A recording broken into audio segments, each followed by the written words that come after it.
Well, good evening, everybody. Welcome to this session on the duties and responsibilities of church wardens. Um, we're going to cover a number of different topics. So, Laura, if you could move to the next slide, please. So, this is what we want to cover this evening.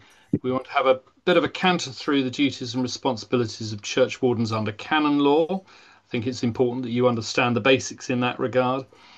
Then I want to say a bit about faculties and the role of the church warden in that process, which is often very important that you do understand the kind of legalities behind how faculties are determined. I want to say something about churchyards. So apologies for anyone who's a church warden at a church that doesn't have a churchyard, but you may well acquire one at a later date. So hopefully that'll be helpful for those people who do. Then Laura will say something about vacancies, moving on then on to some of the issues relating to marriage law, and then finally looking at certain governance aspects where church wardens are involved, particularly their role as charity trustees on PCCs. Okay, so next slide, please. So, um, we want to just going to have a quick canter through, as I say, this subject of duties and responsibilities under canon law. We're showing you this slide because we have got this note which we're proposing to circulate in the next couple of days. So I think that the archdeacons have details of all your email addresses and will be able to send this out. This is because I don't want to spend too long on this subject. So you should be able to kind of, if this is of particular interest, look at some of the detail because it is a bit of a dry subject, to be honest. And at this stage, all I really want to do is to highlight the key aspects.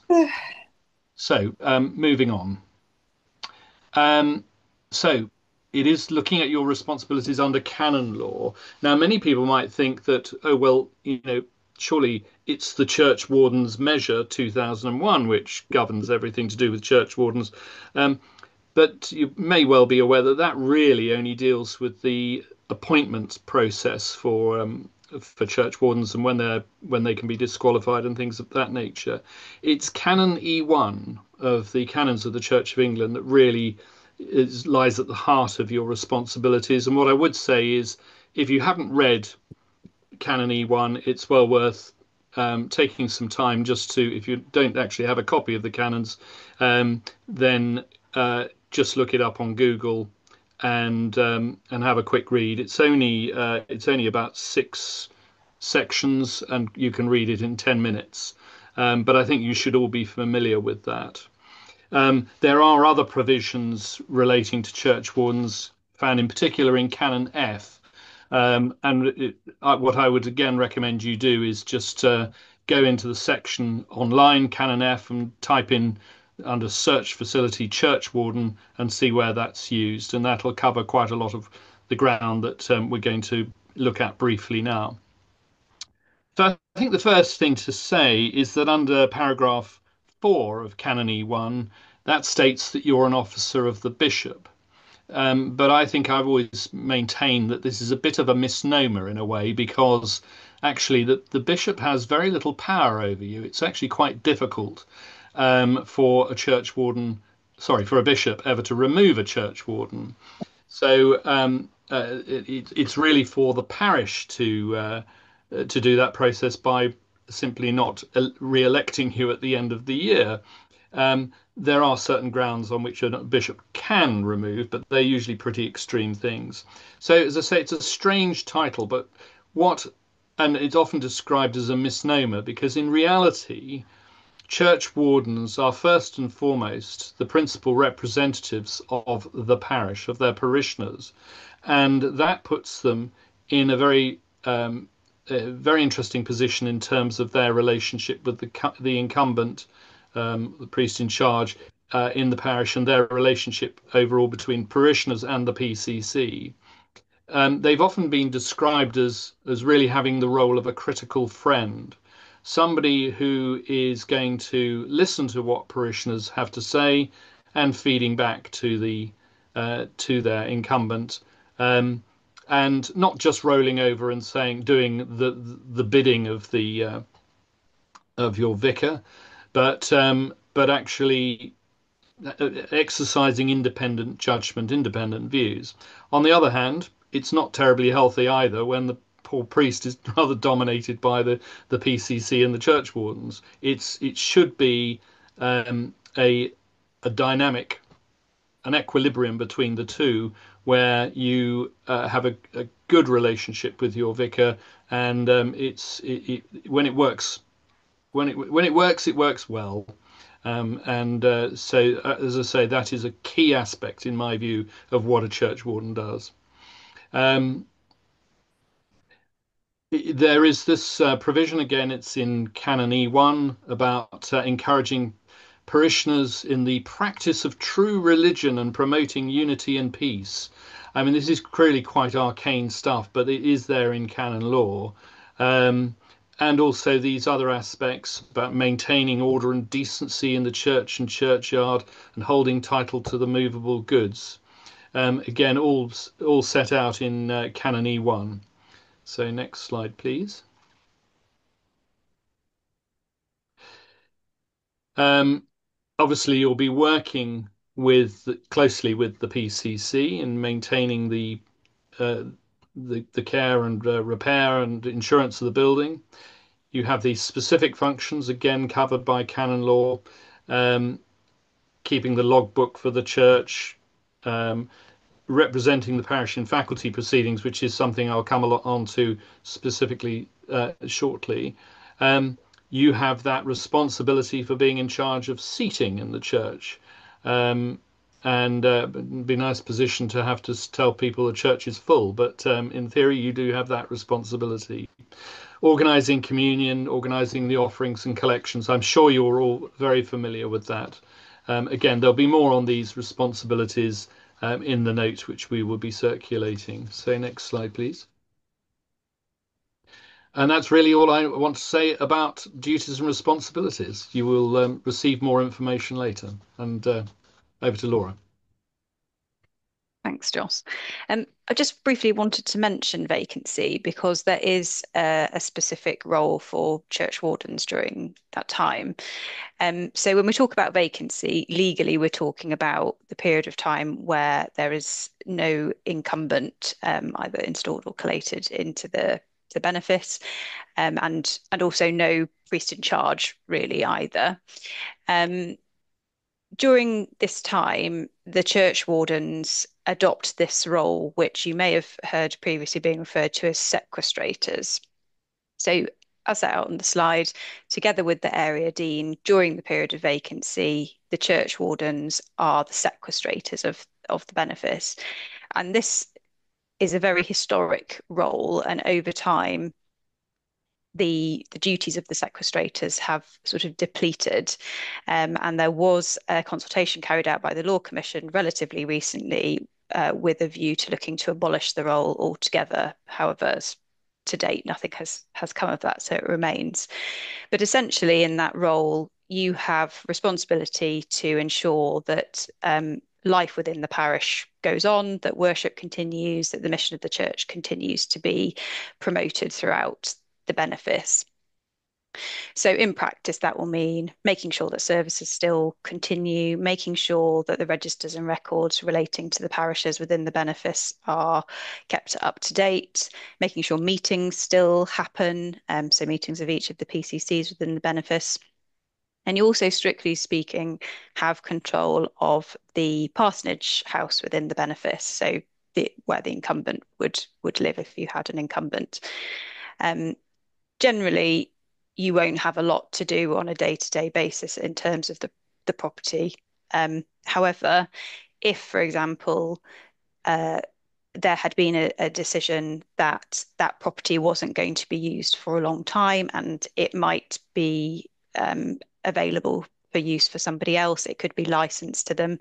Perhaps the churchwardens might then be formally involved in a license arrangement, but I suspect that comes up in practice in a very limited number of cases. But I just mentioned that because that is, strictly speaking, your legal responsibility. So I just wanted to mention that briefly, and I think I'm now handing back to Joss, although there was a question, so I don't know whether we'll pick up on that now. I think that was just me, Laura, just Okay. popping a note in to say that in practical terms, particularly since COVID, the property team really take the lead now on the Yes. parsonage. So it was just a comment. Thank you. That's helpful. Um, Joss, I think I'm handing back to you for faculties and Thanks. churchyards. Thanks, Laura. So, yeah, next slide, please. So, I think it's important that we start off with uh, looking at this question about when is a faculty required, because I think there are some people who just think it's something you apply for whenever you need to undertake a repair at the church. Um, it's much wider than that, and it will apply, for example, if you wanted to introduce a painting into the chancel area of your church, you would need a faculty for that. If you wanted to take an existing painting out, you would require a faculty. So it is very wide ranging. It's not just about repairs, it's about any kind of change effectively.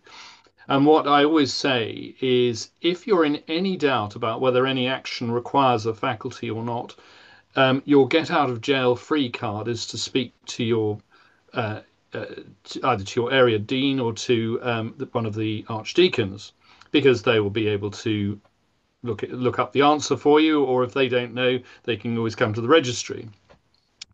And it is worth at this point mentioning a case which we dealt with the diocese more than 10 years ago now, which is quite infamous. I won't mention the church, but say it was related to a painting which was rather loathed by the congregation. They didn't like the style. It was very Anglo-Catholic in its style of painting, and I think there was talk at one point that they almost threw it out onto a skip. But somebody said, "Oh, I think it could be worth a few bob," and so they thought, "Oh, well, let's get it valued." So they contacted the local valuers, and the valuer, I think, put a value at something like £2,000 to £3,000 on it. So they thought, well, this is great. And they then sold it at auction, and it sold for £20,000. Amazing to think they almost threw it away. The problem was they didn't get a faculty for the sale. And it was a very awkward situation because we were really forced to go through a consistory court hearing in order to determine whether this sale could proceed, could be ratified, because effectively the poor purchaser who bought this painting at auction had to be told that because it was subject to faculty jurisdiction, he had not got good title to it. So he was clearly keen to ensure that he did get this painting.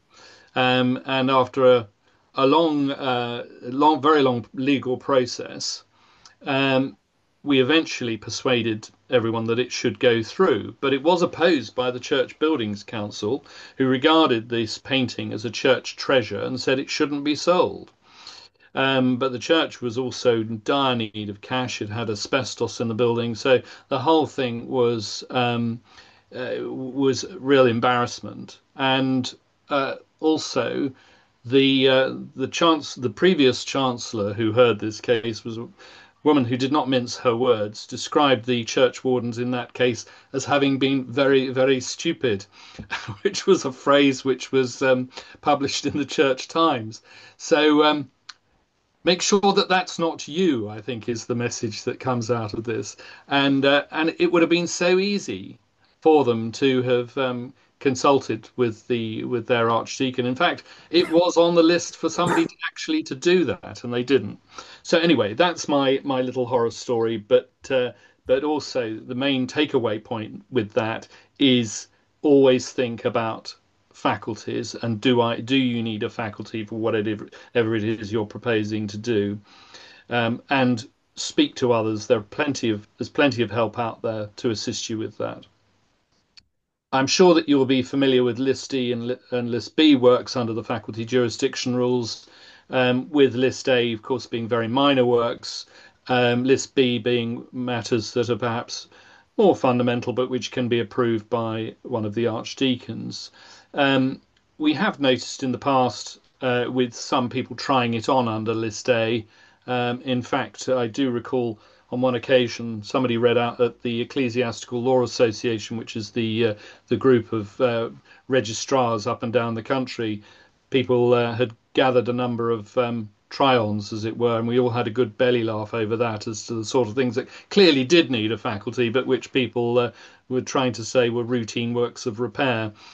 So always be careful with that, and also, if you're in any doubt, consult with the Diocesan Advisory Committee. They're always very helpful and willing to assist and give their views.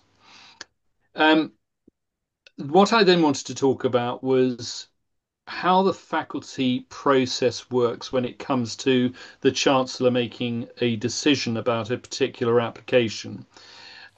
Your sort of minor works of repair won't kind of quite fall into this bracket, but if you're having a reordering done, for example, it's very important to understand how this works. And the principal test that's applied is taken from a case called Rees St Alkmund Duffield. And basically, what that does is to say that the Chancellor, in assessing a faculty application, must consider the level of harm that will be done by the proposals. And obviously, the more significant the architectural or historical interest of the building is, the greater the level of harm. And then what the Chancellor will do is set against that the level of benefit that will be derived as a result of those changes. So it may be that you want to take the pews out of your church, and you say the benefit of that is that we can create greater flexibility for more community activities. We can promote the gospel in this way by inviting more people in. We can have children's play areas, etc., etc. That's the what I call the missional case, if you like. But the missional case is really important and does help the Chancellor in seeing whether that burden is overcome. Which is why, obviously, if you've got a grade one listed building and you are looking to change something of significant historic interest, I mean, it may get to the point where the Diocesan Advisory Committee will simply advise you, don't even bother, you're not going to get permission for it. But it could be that you're in more borderline cases, and that's where it's important, as I say, to make sure you've got the missional case well made out. Which means, if, for example, you say, well, there's a local orchestra that wants to come and perform in our church space, and that's why we want to take out the pews. One of the reasons we'll get a letter from them in support. That's all helps to build up your case. So, as I said in the note there, give clear and convincing justification for your proposals. And as I say, at the end of the day, the Chancellor will base it upon whether the benefit outweighs the overall harm. Then I just wanted to stress the importance of consultation and engagement. Over the years, I have seen cases where it's almost the case that the PCC have tried to hide their proposals from the wider parish. Instead, I think it should go the opposite way. You should engage as closely as you can with the wider parish, even people who are not regular churchgoers, but give them the opportunity to have their say, have an open evening, get people in, talk about your plans, and get people on board. But make it quite clear that you are keen to receive their feedback, that you're not simply presenting them with a fait accompli. I think that's people often react against that when they feel, well, I'm just being asked to rubber stamp something that has been agreed elsewhere, and I'm not really having any say in this development. So I'm sure that your incumbents would have more to say about that, and indeed, and likewise the archdeacons. But I can't overemphasize the importance of proper collaboration, consultation, engagement with the community. Okay, so next slide. So moving on to faculties, to talk about the Darlston Churchyard regulations. Um, uh, this is a subject that where I get an enormous number of inquiries from parishes. So basically, the regulations are the Chancellor's means of authorising certain types of activity. So, for example, the types of memorial stone that you can introduce into the churchyard. Um, and basically, it's important to note that if something isn't in the churchyard regulations, it doesn't mean that you can go ahead and do it. It's in fact the opposite. You can only do the things that are in the regulations. There are certain things, such as cutting the grass, for example, which are so minimal that they obviously don't require a faculty at all. But if the regulations don't authorise it, then you've got to ask the question as to whether it needs a faculty.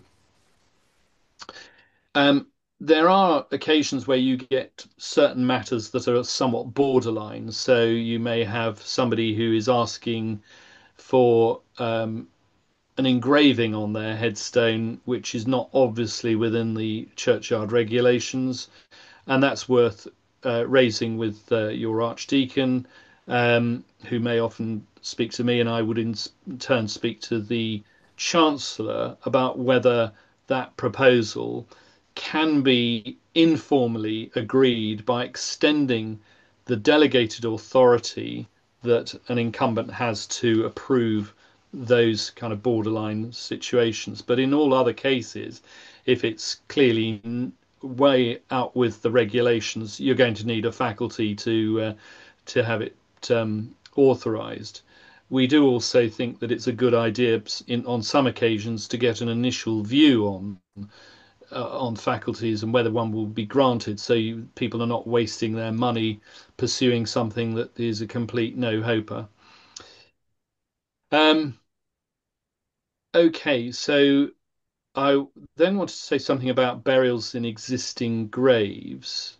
I mean, there's quite a lot to be said about this generally. We have had quite a few cases of people actually inadvertently um, burying people in graves that have already been reserved for other people, but I'll say more about that later. But the Chancellor has been very particular about ensuring that every church that's got a churchyard that's open, that it keeps a good record. It's got a good churchyard plan that is actually, a pucker document and not a back of the fag packet job.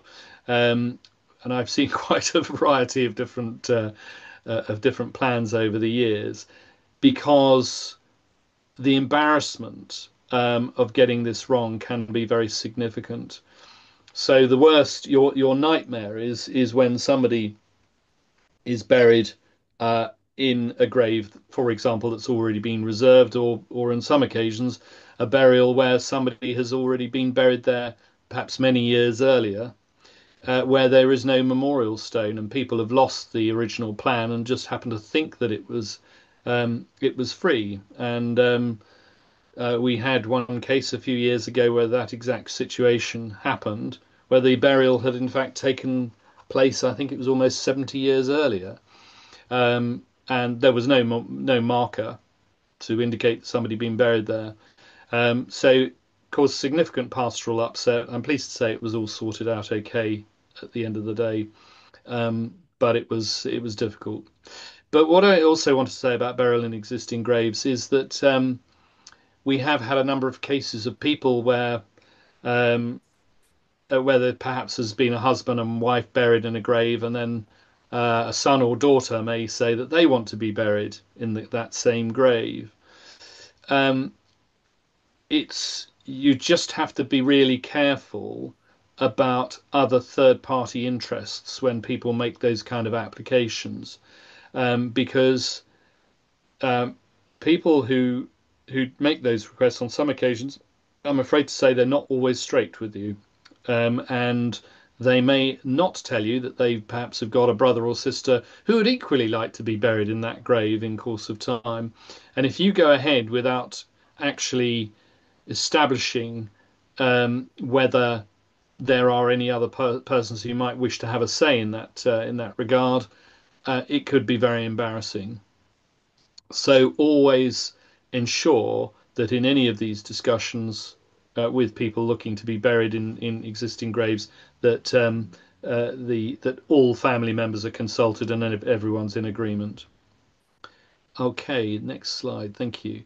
So I want to say a few words about closed churchyards. Um, a closed churchyard is one which has been closed by what's known as an order in council. So that's an order from the Privy Council formally closing it, and that is something that is done through the Ministry of Justice. There are quite a few churchyards that are full, and perhaps where no burials have taken place for many years, but that doesn't make it closed. It's only if there is a formal order in council. If you don't know the answer to that, then we do have a database of closed churchyards, and you can actually usually get a copy of the closure order or details of it by searching the London Gazette. And again, we're quite used to doing that. So if you need help with that, then we can find that out. But it does have important consequences because once a church has been closed by order in council, it becomes you commit an offence if any further coffin burial takes place in that churchyard. There are some notable exemptions to that. One is that the order in council itself may make provisions for further burials. And it's quite common to find that there is a permission for further burials in family graves. And of course, you can inter ashes, but only either if there's the family grave exemption or if there is a faculty that has been granted, so authorising that. Now, commonly, closed churchyards will have a garden of remembrance, which will have been approved by the Chancellor by faculty, and that permits that type of further burial. But as I say, it's a definite no-no for any further coffin burials. As I say, save in very limited circumstances once the churchyard has been closed. The other area which I wanted to touch on in connection with closed churchyards is this ongoing liability for maintenance. So, under the Local Government Act, once a churchyard has been closed by order in council, then the PCC may, by notice to the local authority, usually to the parish council in the first instance, give notice that it wishes to transfer the maintenance of that liability. Now, some of you may have already done this and be familiar with the process. Some of you may be contemplating doing this. And where you give notice, usually what is recommended these days is that you give a pre-notice of 1 year to the parish council because of the difficulties that local authorities have in terms of budgeting. So you then give that one notice and then followed by the 3 months notice thereafter, which is the formal notice. And once, sorry, okay. So so once that notice has been given, then the liability for maintenance of the churchyard then transfers, and the your parish council has a statutory liability to maintain it. The parish council can, however, pass on that liability up the chain to the county council.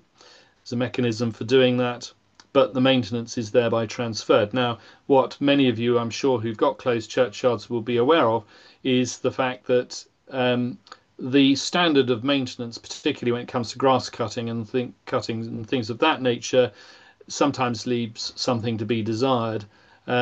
So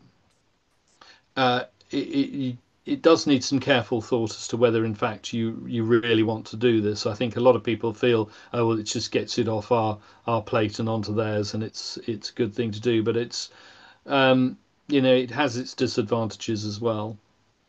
Um, okay, and also we have a lot of issues over local authorities arguing, oh, they're not responsible for pruning the trees or they're not responsible for repairing the walls. Basically, that's not the case. They inherit all the liabilities for maintenance of the churchyard that the PCC had prior to the transfer. But they do try it on sometimes. And if you've got any questions about that, you can always contact the registry for further advice. Um, I want to say a brief word about grave space reservations and PCC policies in this area. So, grave space reservations are pretty common. People like to have certainty that they know where they're going to be buried when they die. And it may be that they also want to be buried in an area where they've got other family members. The other positive aspect of grave space reservations is that they do generate money for the church as well, so it can be a good earner. But in my experience, there are a lot of parishes who don't like them, and they almost see that they're elitist. And I can't quite understand why that should be. I do feel, however, that the most persuasive argument for having one is when your churchyard is getting to be almost full. And in that case, I think it's fair to say we're not going to have any further reservations because it'll be first come, first served. Because if we grant you a reservation, you potentially could be jumping the queue. But there was a case a few years ago where the PCC in the diocese had a policy which was no reservations were permitted, and it was for a woman who actually wanted to be buried next. I think it was next to her mother, and the policy, whilst it must be taken into account um, by the chancellor in making a decision, um, it is not binding on the chancellor. So the chancellor can overrule that, and in this case he did, despite the blanket prohibition that this particular PCC had put in place. So it's important that it's well thought through. Um, but I think well, also the Chancellor said it was a subject that probably ought to be properly debated at an annual church meeting so that you got comments as to whether your parishioners think that this is a good idea, and it's not just something that the PCC of the day thinks is a good idea without any wider consultation. Um, anyway, some of you may have this in place, some are not, but hopefully those thoughts are helpful. I've already said a little bit about exhumations, um, but just to stress that an exhumation always requires a faculty, um, and there are quite strict rules regarding when exhumations can take place, and this is often an area of confusion. Because the rules relating to exhumations in Church of England churchyards are very different to the rules that apply in civic cemeteries um, owned by town councils, for example. Um, in a civic cemetery, it's quite often the case, as long as it's not a civic cemetery that has been consecrated, that an exhumation will be authorised if all family members agree to it. That doesn't apply in Church of England churchyards. Exhumations will only generally be authorised if it meets with one of the exceptions that are listed in a case called Re Blagden Cemetery, and it's quite limited scope. And what we do see, quite a few people who say, "Oh, we've had Granny's ashes buried in the churchyard, and we'd like to move. We're moving down to Brighton, and we'd like to take her with us." That won't succeed as a general rule. There have to be really cogent reasons for doing this. Um, I haven't really got time to go through what those reasons are. There is a note that I have, if anybody's interested, that sets out some brief details about when exhumations are permitted. But just to be careful and bring to your attention that exhumations, as I say, always require a faculty. I've mentioned this already about further burials in a full churchyard. As I say, if the churchyard is closed, um, you can you can't have any further coffin burials, but um, you can have burials of ashes if there is a space that you can find to create a garden of remembrance. Um, the other point uh, is that, and it's one of the things that we are looking at, and I know others are throughout the Church of England, are considering more carefully this whole question about the reuse of areas that haven't been buried in for many, many years. Now, some of you may have churchyards like that, where you say, "Oh, well, that's that old part of the churchyard," but you can see significant swathes of green where you think, well, we're assuming that burials took place there many years ago, particularly if it's a medieval church, but we don't know for sure. Um, and the church does actually allow further burials in those areas. Um, it's a complicated subject, and we don't really have time to go into the detail of that this evening. But just to say, it is worth thinking about whether this might be something that, in course of time, you might think about doing, is reopening up old burial areas.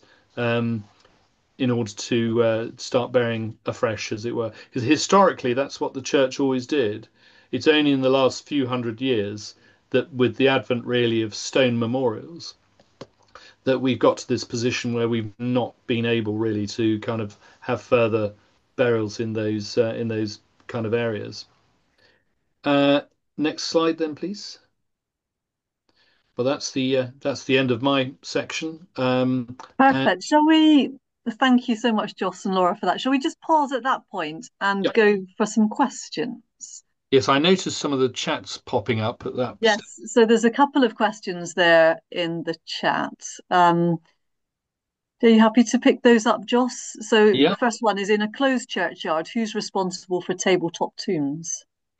Um, Well, that'll depend upon whether it's closed and the responsibility for maintenance has been transferred um, to the local authority.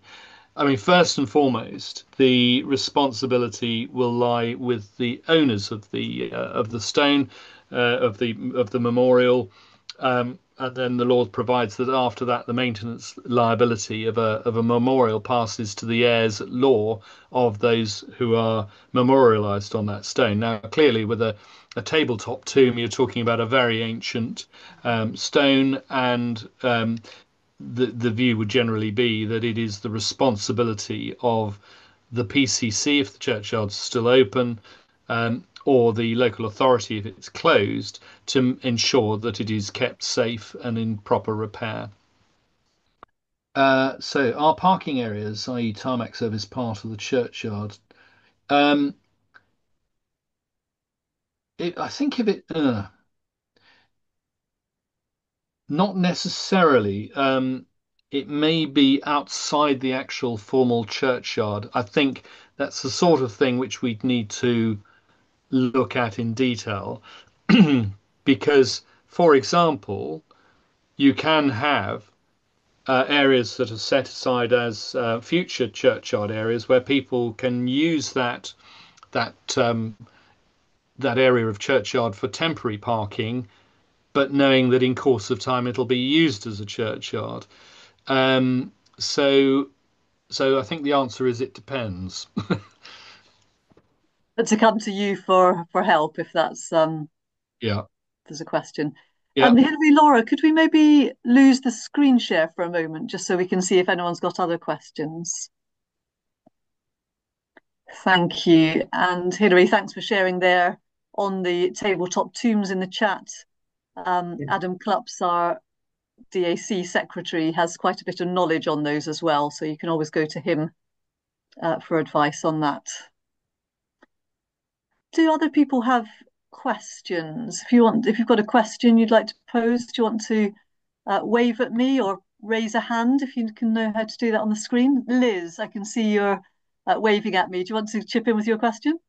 Yes, we have a situation like so many churches do, where parking is perhaps one of the main issues. And we're luckier than some because we have street parking relatively close. But we have some members of the congregation, and we have special events like a monthly lunch club for older residents where we really need parking immediately near the church for disabled people, people with very limited mobility to be able to get in. Now, there's a much older area of our churchyard very near the easy access door in our church. And it would be wonderful to be able to use some of that space immediately next, adjacent to the door for accessible parking, for disabled parking. And it's a real shame, I think, if the main mission of the church is, I don't know, there's a barrier to entry, literally, for some people, and some of the people who are actually most interested in coming. Mm. So we would love to do that. Uh, and yes, it would mean sacrificing a little bit of there's no obvious graves there. We do have a good map. We're fortunate in our parish that we do have a good map of the graves, but it doesn't extend back. It's Woodchester Parish, North Mhm. Woodchester. But it is an area that has been considered churchyard. You know, it would mean effectively broadening the drive at that point. And Thank, potentially building on top of graves. Is that what you're saying? Potentially putting some tarmac on top of Yeah. possible graves. No obvious ones, but possibly there could be graves underneath, but they're not recorded. Yeah. I mean, I think these are certainly worth exploring as to what can be done. Um, I think probably Adam Kloops, who Hilary has mentioned, would be a good starting point, seeking their views. I don't know whether that's something you've done already, but We, yes, we have been in touch with Adam on several other issues. yeah. Um, yeah, So yeah, yeah, it's certainly worth exploring what might be possible, but it's very difficult to sort of give hard and fast rules sure. about this because they are very fact specific. So we Yes, no, and I understand it, but the important thing to know is that there's no specific rule saying no before we start. yeah, I think it's difficult when you're building on um, looking to build on a church on where a place where people have already been buried. Yeah. That's but It again, isn't knowing it. It isn't no within our plan. There are no graves there. It's yeah, just that no one could probably hand on heart completely rule out the possibility yeah, mm, there isn't an unmarked grave under there. yeah, and there are ways of addressing that kind of situation. Mm. Yeah. Okay, so well, I think that's something probably to pick up um, further with With Adam, that, indeed with the archdeacons as to look at the specifics there. thank you for that question, Liz. Anyone else want to wave at me or chip in with a question?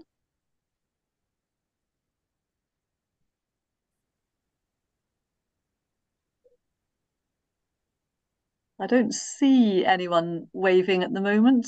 Do unmute yourself and shout if I've missed you.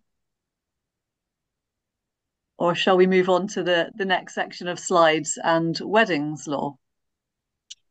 can I just make a very quick comment? Sure. Um,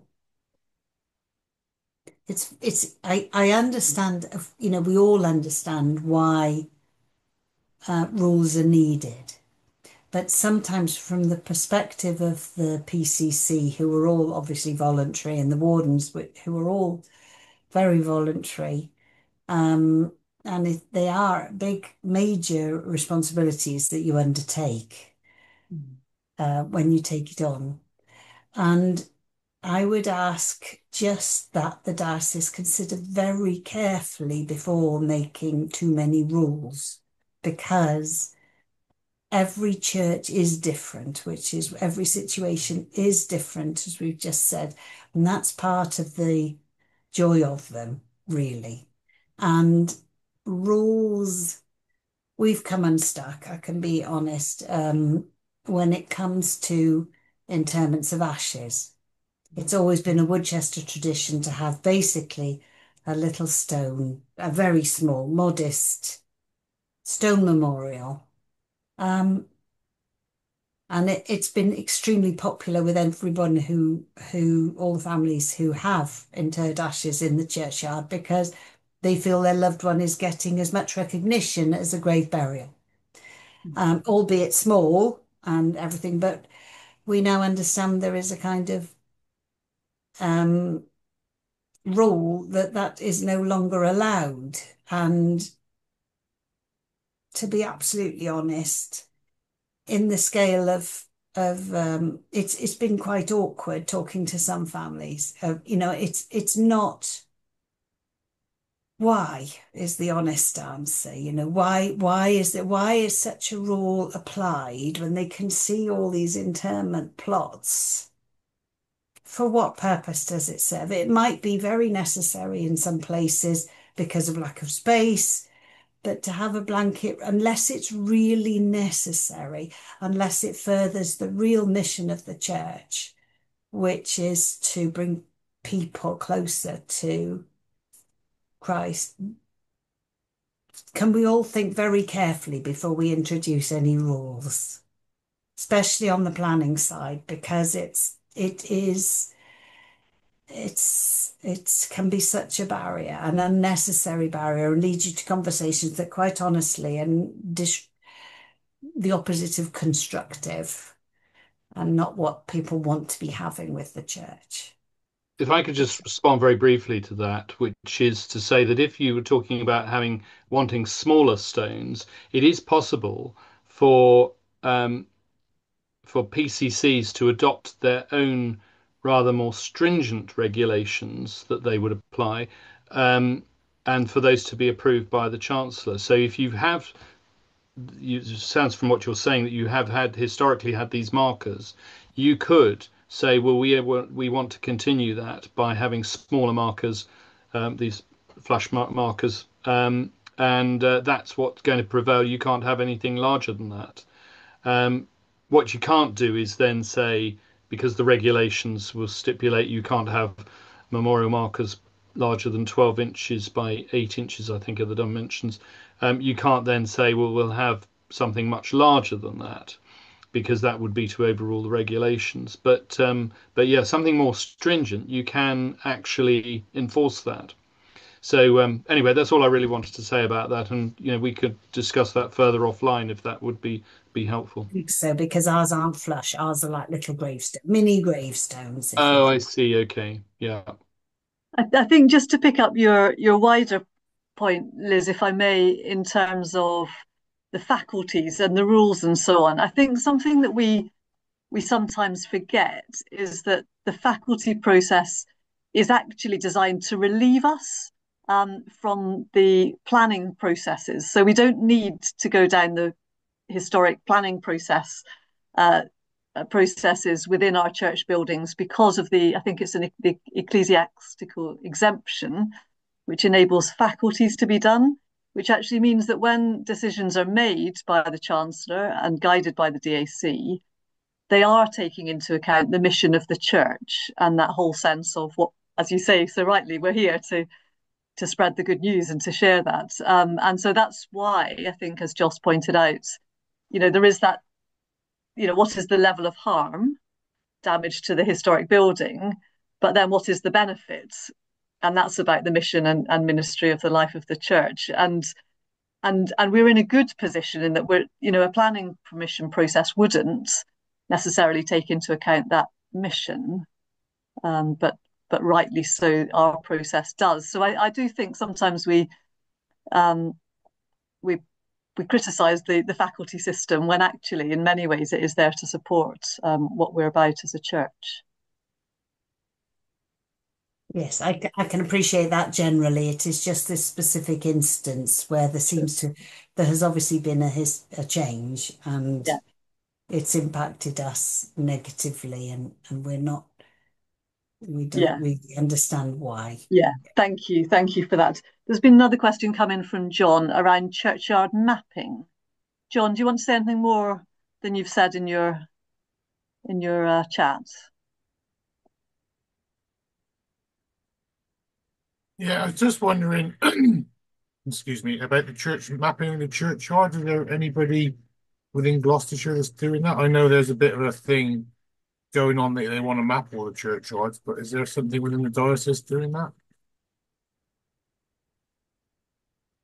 Thank you. Good questions. Anyone, Hilary or Joss or Laura, have an answer to that? Well, there was a proposal that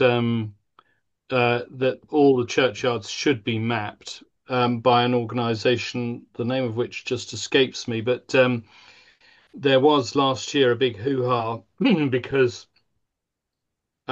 there was a link between the company that was doing this and the Mormons, and there was then a because part of the proposal was not only to map it but also to link all the headstones to individual burial entries, and they were wanting to look at these burial registers. Um, and when it was learnt that the Mormons were behind this, then the church, I think, suddenly thought, well, the Mormons are going to do this thing of using the registers to baptize all these long deceased ancestors, which is part of their habit. And I think it sort of rather hit the buffers at that stage. Oh yeah, Atlantic Geomatic, that was their name, the company. Um, so it's a shame because I think what they were doing was brilliant, and some of the churchyard plans that they produced were superb. But as far as I'm aware, it's kind of on hold at the moment. I Hilary, think do you it, know anything more? yeah, I think it is on hold, but that conversation hasn't gone away. And we're all really conscious that folk are looking for support in creating churchyard plans. And we just need to keep coming back to it because it is a big piece of work to do and they are hugely valuable. So I think it's a watch this space and hopefully we can move it on. Yeah, okay, thank you very much for that. Thank you. Let's move on with the slides and talk a bit about weddings. Back over to you, Laura and Joss. Thank you, everyone. Right. Hopefully you can see the slides again now. Um, I would normally talk about marriage in these sessions that we run for churchwardens, but it feels like within the registry at the moment, and the archdeacons may be able to support this next comment, that there are lots of queries, particularly around marriage preliminaries at the moment, and unfortunately cases where things have gone a little bit wrong, where the registrar and the marriage surrogates in the diocese, which include the archdeacons, need to sort of step in to support couples being able to get married as planned. So I just thought it would be helpful to do a bit of a reminder around marriage and particularly preliminaries, recognizing that this is not a specific duty of the role of the churchwarden, but in practice, we're aware that the churchwardens in some parishes will be involved in the arrangements for marriages, so important to understand. So couples can get married in church either by ecclesiastical or civil preliminaries. When we talk about ecclesiastical preliminaries, we're talking about banns, common license, and Archbishop's special license. For banns and common license, couples will need a qualifying connection to the parish in which they want to marry, and they are very specific qualifying connections which are set out in law within the Church of England Marriage Measure 2018, which did, that's a little while ago now, but that at the time brought in a lot more circumstances in which couples could demonstrate a qualifying connection to the parish. So, for example, now quite commonly couples will build a qualifying connection through habitual worship in the parish. Equally, it's permissible for a parent of one of the couple to attend worship and build up a connection for the couple that way. So there is some flexibility in terms of building qualifying connection, but as I said, that is a specific legal requirement for marriage by banns and common license. Generally, couples can marry by banns. So if both parties to the couple are British nationals, Irish nationals, or they have settlement status under the European Union Settlement Scheme, and they both live in England and they have a qualifying connection, they should be able to get married by banns. And banns need to be called within the parish in which the marriage will take place and also where the couple live. So if they live separately, that may be two different parishes. So perhaps banns might need to be called 3 times. The reason I go into specific detail on that is because there have been a few occasions recently where that message around where banns need to be called hasn't quite got through, or it's been misunderstood or miscommunicated. We're not quite sure. But it's really important that at the outset, if the marriage is going to be following banns, that the couple are really clear about what they need to do in terms of instructing their home banns.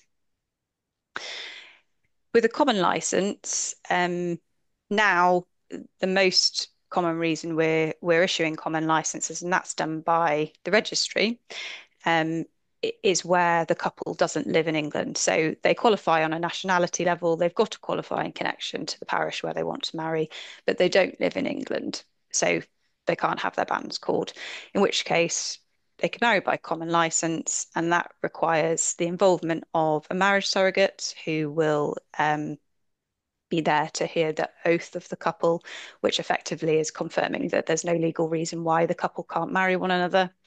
And then following the swearing of the oath, the license is technically granted so the couple can get married. That replaces banns, so you don't need to worry about banns if we're going down the common license route. On some occasions, couples may need an Archbishop's special license. So, for example, that may be where you might have a church's conservation trust church within one of your parishes that's still open and available for weddings. They'd need a special license for that. If the couple have a connection, but it's not a qualifying connection for the purposes of marriage law, they may be able to create a strong enough case to get a special license.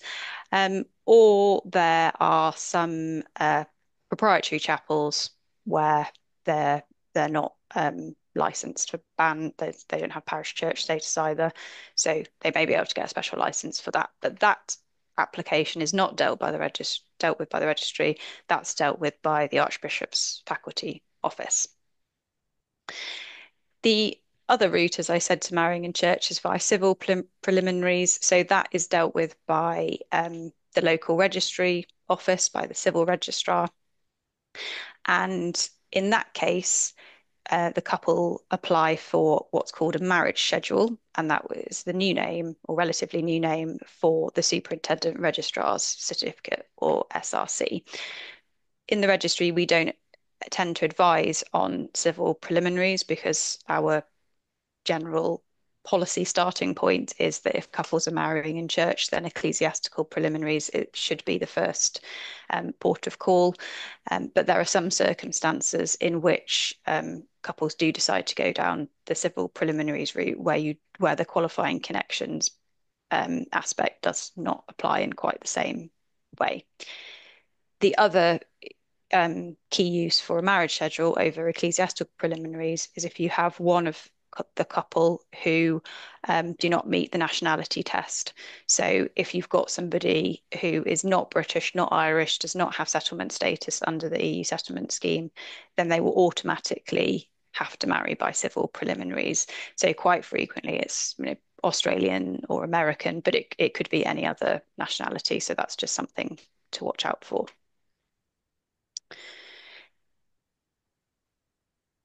The other really key bit to think about at the outset when couples are coming to the church and asking whether they can be married there is identification. So there is a legal requirement for ID checks to be carried out, and that's set out in the Registration of Marriages Regulations 2015. And as I've set out on the slide, there is that legal requirement to see the evidence must be before the preliminaries are completed. And again, this is something I would normally talk about, but I just wanted to highlight that there have been some occasions that have crossed my desk recently where clearly ID checks haven't been carried out at all, and it's been discovered at the very last minute because bans haven't been called.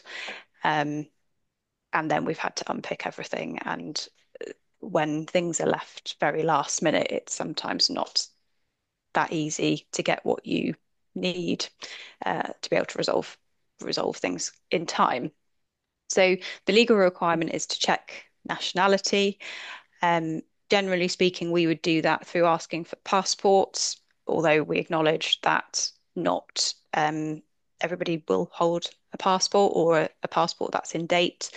In which case we might be asking to see the birth certificate. There are specific rules around short form and long form birth certificates and the year in which somebody was born as to whether you then also require additional evidence.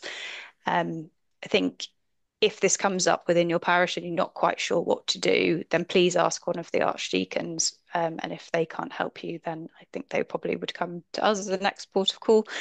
We're very happy to help give you a steer on what ID identification you should be, ID evidence you should be requesting. You also need to confirm their legal name because that's really important for the documents you need to prepare for the marriage, their date of birth, where they live, and also importantly, whether they've been married previously, and if so, that those previous marriages have legally ended. So either clear evidence of a divorce, or if one party to the previous marriage has unfortunately died, that there's a death certificate. The second bullet point I've already mentioned around nationality and civil preliminaries, so I will move on. So all of that identification evidence gathering is really important. One, because there's a legal requirement, but two, it will help you to complete the marriage document. So a few years ago now, the hard copy marriage registers that you had in your churches were done away with and replaced by marriage documents, which don't look as nice. They're just single pieces of paper, and doesn't feel very in keeping with tradition, but we have to move on and keep up with the new laws. And the new laws require the marriage registers to be essentially closed and sent away to the General Register Office, and for marriage documents to be used instead of the registers. And if you haven't seen them or one for a while, the marriage document is essentially a piece of paper which replicates the information that the register would have contained. And that's why it's important to have gathered all of your ID evidence so you can use that to populate the marriage document. So the marriage document you would need to use where you have used ecclesiastical preliminaries for the marriage. If a couple has had to go down the civil preliminaries route, then the civil registrar will produce a marriage schedule. The marriage schedule looks very similar to the marriage document, but because that process starts off with the civil registrar, they will pre-populate the schedule. They will send that to the church, and then you can use that during the ceremony. In both cases, either way you're using a marriage document or the marriage schedule needs to be used, it's really, really important that prior to the service, somebody, preferably the couple, have properly checked the details that have been included within those forms. Because if you discover a mistake after the document or the schedule has been signed, there is a formal process which also incurs a cost, which will need to be followed in order to correct the document or the schedule. If you notice the mistake before the document or the schedule is signed, then it is possible for a correction to be made at that point, provided doesn't have anything to do with the identity or the status of the parties. But again, if in doubt, please speak with your Archdeacon or come to the registry. So with marriage registration, there have also been changes relatively recently, and this is dealt with entirely by the civil registrar, not by the church. There is a requirement after the marriage service to send to the civil registrar the signed document or schedule.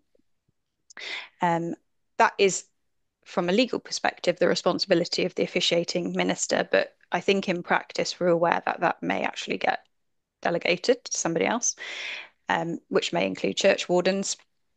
And once the marriage document or schedule is received by the local registration office, they will use that to populate an electronic register of marriages.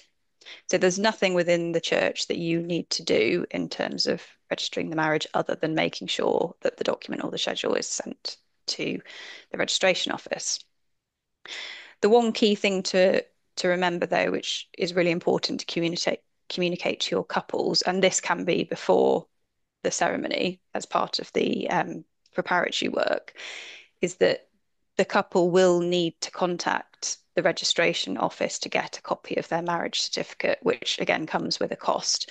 And I think sometimes, not necessarily frequently, but sometimes that message doesn't quite get through, and the couple think that actually they're going to get their certificate either at the time or at some point from the church, but it's no longer the church's responsibility to issue the certificate. That's all I wanted to say on marriage. So just changing topic slightly. Again, I would normally talk about governance aspects because that is key in terms of the legal role of churchwardens, but I particularly wanted to pick up on PCCs as charities and the role that churchwardens play in that because of some recent action taken by the Charity Commission, which you may have been maybe aware of. It was in the sector news. So you may be aware that not all PCCs are required to register with the Charity Commission. Only if the PCC's income is over £100,000 do you need to register with the Charity Commission. But that doesn't necessarily mean that the PCC isn't a charity. It remains a charity regardless of whether it's registered, and there's still a requirement to comply with charity law. The Charity Commission's recent action involves them opening what's called a statutory inquiry in relation to a PCC which has been required to register with the Charity Commission. And that a statutory inquiry is one of the most robust courses of action the Charity Commission can take as regulator against a charity. Each inquiry has to have a specific remit, but this one in particular, which relates to a PCC within the Diocese of York, has come about as a result of some concerns around financial management of the PCC. And interestingly, although there's not a huge amount of information available at the moment, it looks like the issues that are being looked at are not recent. They relate to a period of time where different PCC members were around, but it's the current PCC members who have raised concerns with the Charity Commission. But I just wanted to highlight that because I think it's interesting that the Charity Commission is actually actively regulating charities, including PCCs, which obviously have with it a whole lot of church law, ecclesiastical law requirements that form a part of their governance as well as the charity law. So why is that relevant to you as churchwardens? it's relevant because on becoming a churchwarden, on being admitted as a churchwarden, you will automatically become a PCC member. And that means that within charity law, you are a charity trustee. And that brings with it various duties and responsibilities under charity law. So that's a whole topic in itself. But just to give you some examples of the key duties: to act solely and exclusively in the best interests of the PCC, and to act within the powers of the PCC set out in its governing document and in law, to act without benefit, um, to act with reasonable care and skill. So it goes on, protecting the assets of the PCC.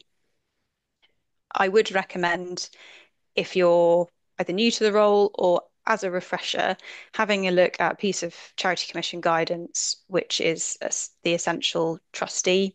It's publication CC3. It's available online. It's very accessible. And that sets out very clearly the key duties and responsibilities of charity trustees. The Charity Commission also has a series of what they call 5-minute guides, and they are published as videos. So if you would prefer that format for training and guidance, then there is that alternative, which again is very accessible. Doesn't go into a huge amount of detail, but gives you enough information to be helpful and to raise awareness. So in addition to being a charity trustee and having those duties and responsibilities under charity law, you also have some specific responsibilities under the church representation rules, which form part of the PCC's governing document. So again, once you're admitted as a churchwarden, you would become a member of the standing committee. So if there is slightly different rules on the membership of the standing committee of a PCC, depending on the number of names on your church roll.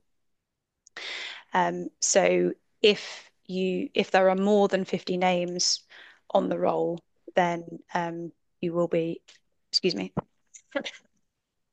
there's a requirement. You will automatically be a member of the standing committee. If there are fewer, then you can be members of the standing committee, but you don't have to be. There's also a requirement where there is no PCC treasurer in post for the churchwardens to make sure that the duties and responsibilities of the PCC treasurer are discharged.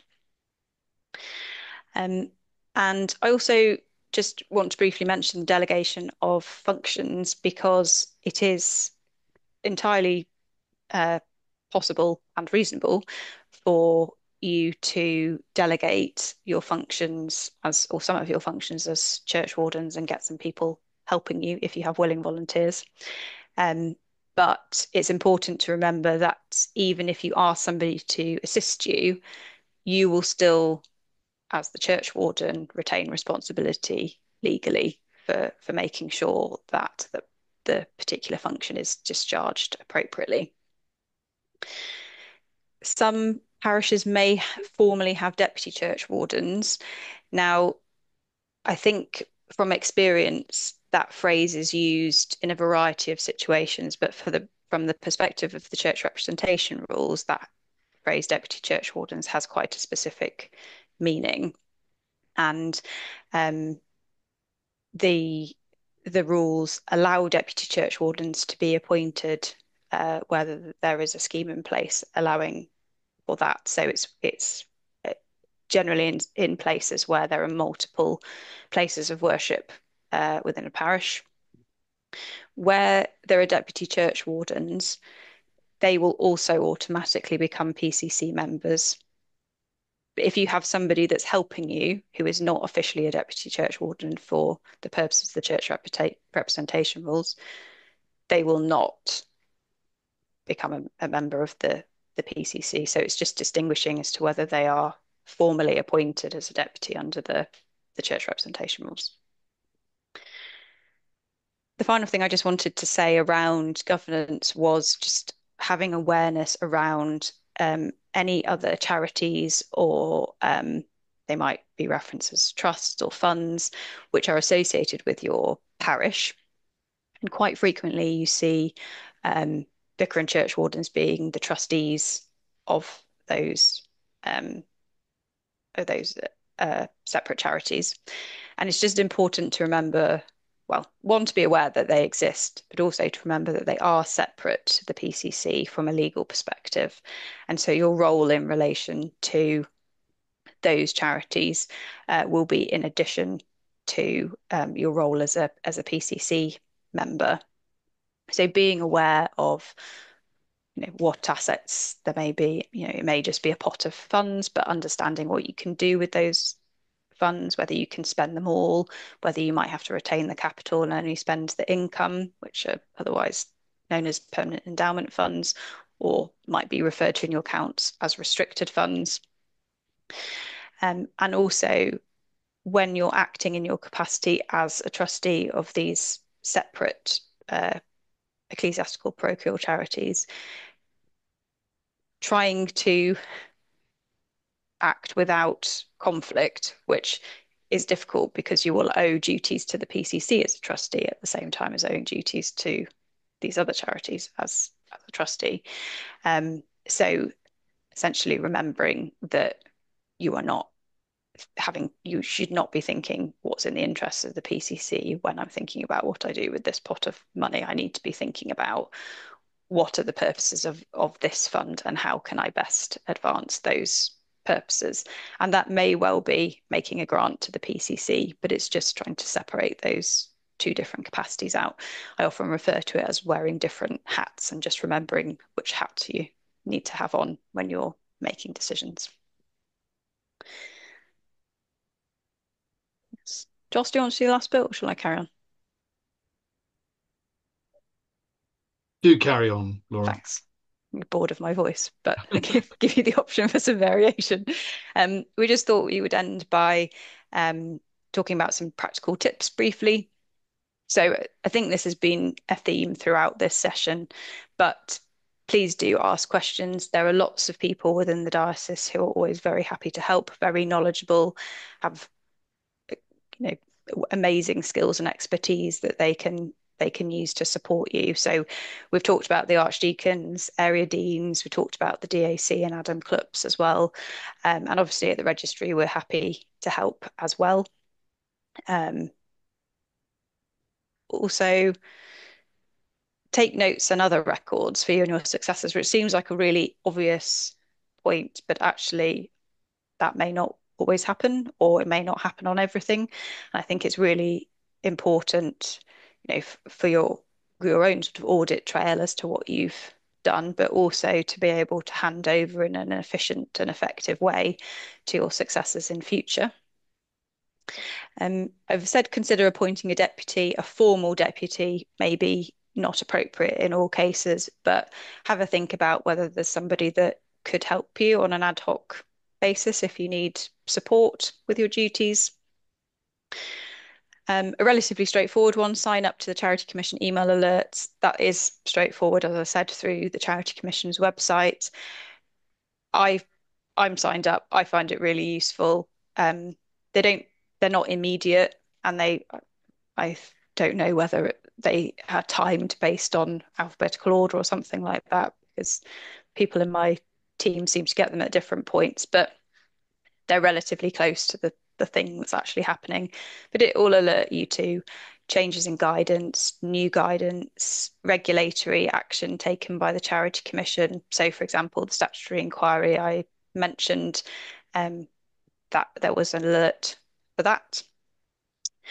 Charity Commission resources I have touched upon in the context of trustee duties and the role of trustees, but there is a very wide range of guidance, which is prepared for all types of charities. So it's not specifically geared towards PCCs, but it is a very good starting point. The way it's written, as I mentioned, is very accessible, and it sets out the expectations of the Charity Commission as regulator, which is, I think, really important to understand when you're responsible for the governance of the PCC as a charity.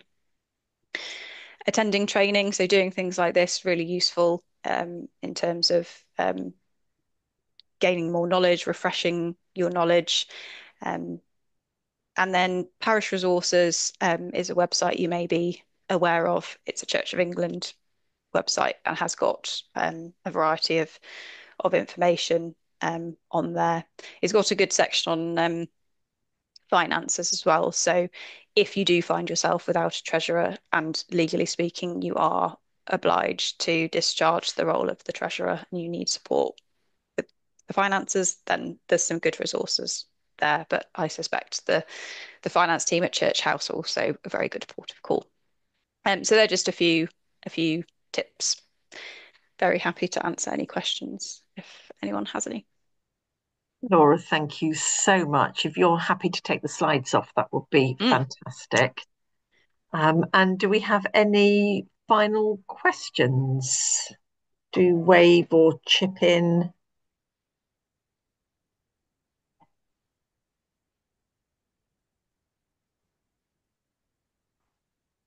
Just looking on both the screens.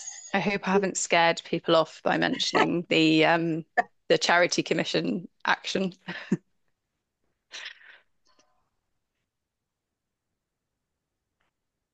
Any final questions? Yes, Simon. You're on mute, Simon.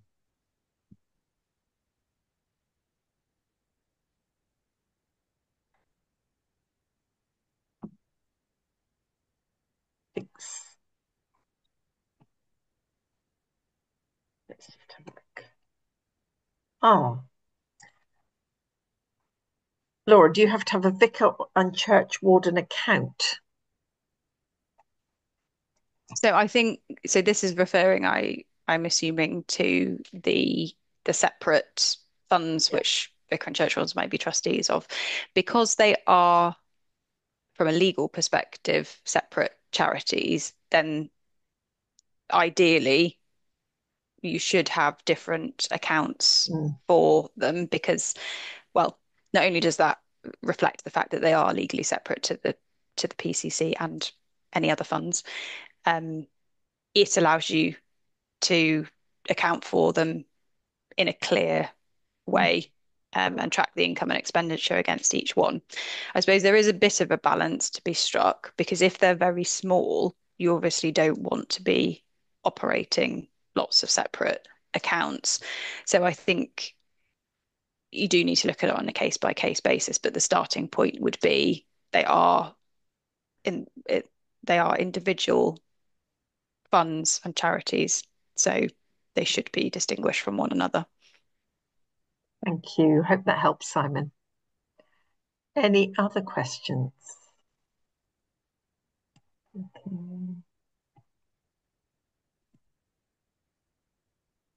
Hilary, might just draw people's attention to Sue's comment in the chat that Severn Vale Deanery have a Churchwarden WhatsApp group. Yeah, brilliant. That's fantastic. We're seeing deaneries more and more having treasurer groups, church wardens groups, and so on. They're just, I think, really helpful. There is so much knowledge out there and amongst you all, and sometimes finding ways to share that is extremely helpful. So thank you, everyone. I hope you found that a useful canter through. Laura mentioned earlier finding ways of people helping. And I think one of the things we're seeing, which is really positive, is the sharing of duties, always remembering, of course, where the accountability lies, but it is that sense of people being able to share in different parts of the role, which is encouraging. Also helps to think about church wardens who might come through in the future. But I think what we would want to say above all is just a huge thank you to all of you. Thank you so much for what you do. You are volunteers, and we are immensely grateful for everything that you do. And just on your behalf to say thank you to Laura and to Joss for their time this evening and for everything you have shared as well. The session will be available afterwards because it is recorded. And obviously there's all the information that Laura has referenced as well. but thank you all, and see you hopefully very soon in somewhere or other. Thank you. Thank you. Thank you. Thank you very much. Thank you all. Good night. Thank you.